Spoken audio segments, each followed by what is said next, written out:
Woody Harrelson is on his way out.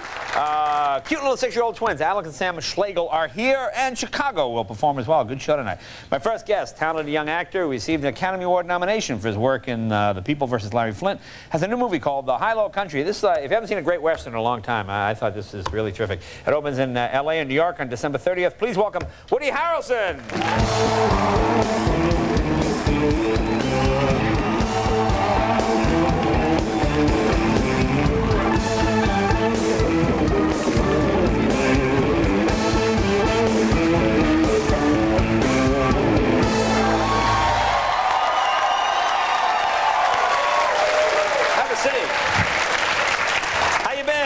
Oh, very good. How are you, Jay? Good. I got to ask you about something. Now, you always got, like, interesting or odd, depending on where you stand and things going. Like, he opened this place here in L.A. called the Oxygen Bar. No booze, right? No liquor, just I like oxygen. the word interesting better than odd on this one. Well, interesting, but odd is good, too. But odd is good in this town. But it's just funny to me. You have a bar, and it's just well, explain to people what it is exactly. Well, it's called the O2 Bar, and it's really kind of a bar of the 21st century, if you will. You can go in there and you can, and you know, mostly you go into a bar and what do? You drink yourself to some kind of a stupor, some kind of well-balanced stupor, hopefully. Right. But in this place, you go in, you breathe some oxygen into your lungs, and and that gives you, believe it or not, a pretty good buzz. You know, I consider myself something of a connoisseur of a good buzz. Right. And so the oxygen, that works good, and there's, you know, certain aromatherapy, clarity, joy. Now, when you say buzz, exactly what kind of buzz? Are we talking buzz? No, well, you know, not that kind of sustained buzz that you might get with. Like if I went in and got an oxygen buzz and I was driving home, would the cops pull me? Oh man, your oxygen level is 20. I mean, is it that kind of buzz? I don't see you getting into much trouble with the law with this one, but. But what how does it work? Like how much? If I go in and I say, innkeeper, give me a hit of oxygen there. What would he do? You sit down. You actually lay back on these cushions, hemp cushions, of course. Hemp cushions. And you lay back and you breathe in this oxygen for 20 minutes. You can put these little, you know. Does it go through your nose or your mouth? In the nose, and you take that for like 20 minutes with some kind of aromatherapy boost to it. And for me, I don't know, it makes my body tingle. Yeah. And well, it's packed. And when some from our staff went down, the place was packed. I mean, is it like how much is it? Like how much is a hit of oxygen? What would it cost? Is it like a drink? You going? It's $13, Jay. But that's for 20 minutes. I mean, this is Hollywood, baby. Yeah. No, but it's $13. I know some people think that's too much, but I think it's fair. You know, you'd spend that on drinks in 20 minutes. Sure. Or at porno, quarter. Those quarters add up. You know.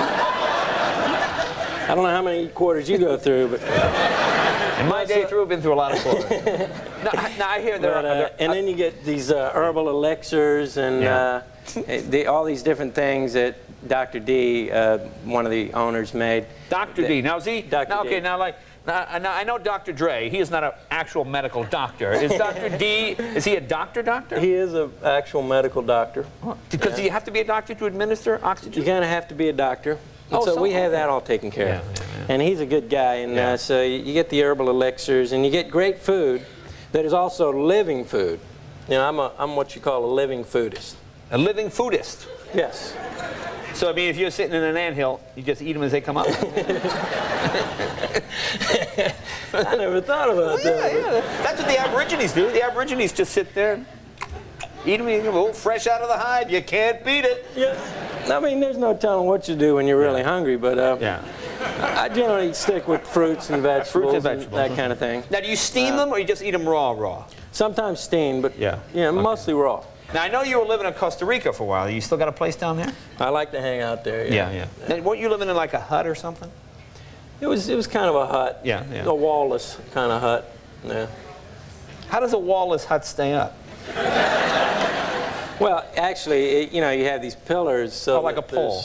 And it's open? I mean, there's like a low wall, and then the up. Well, anyway. Well, see, nobody cares about that. Well, we would call that a carport in L.A. See, would be a carport. Yeah, you got a thing and two holding it up. That'd be a carport. See, there's a correlation for everything. How are your girls? Good? They cool? Oh, they're great. Yeah. Yeah, 2 little girls now, Denny and Zoe, and they're just the best thing going. I mean, I don't know why I waited so long for parenthood. I guess it wasn't really my option, but yeah, so they're great. Yeah. Denny, my oldest daughter, Denny, she wanted a hamster for a long time. Yeah. She was begging for a hamster for like a month. And so finally we're like, all right, well, so we get her a hamster. Within 2 days of getting the hamster, it's out loose, it's lost. Turns out it drowns in the pool. Oh. Yeah. So I'm like going to tell Dempster the next day that this poor hamster's drowned in the pool.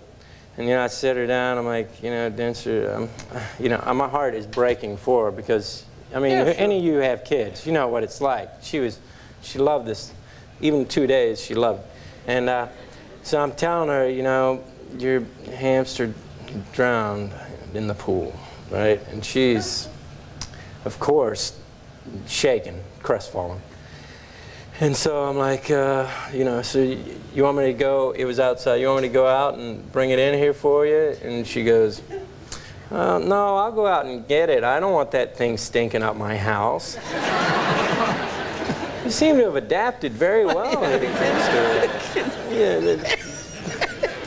That's what she said. I couldn't believe it. I tried not to laugh, but I had to. I mean, couldn't you have just switched hamsters and gone to the store, bought another? He's back! Look, he's fine. It's a miracle. It's a miracle. Now tell me about High-Low Country. I want to talk to you about this movie, which I enjoyed a lot. I haven't seen a good Western in a long time, a Western, I believe.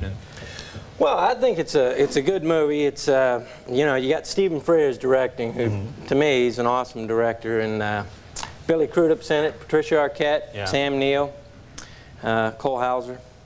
Did I forget anybody? I don't know. I don't either. Okay. And well, tell us what it's about. Well, it's me and Billy play these cowboys right after World War II. Yeah. When the landscape of the country's changing.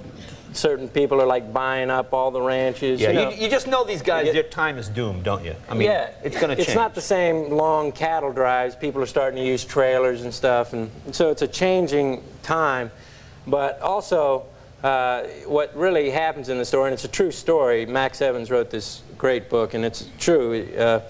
Anyway, my character's in love with Patricia Arquette, and Billy's in love with Patricia Arquette, and Patricia Arquette's married to someone else. So it's it's a complicated. Yeah. There's complicated relationships going on. Wait, let's take a look. Here's a scene from High-Low Country. That's Billy there. Yeah. Great job, Woody. Terrific film. It opens December 30th. Woody Harrelson. Be right back with Alex and Sam Schlegel right after this.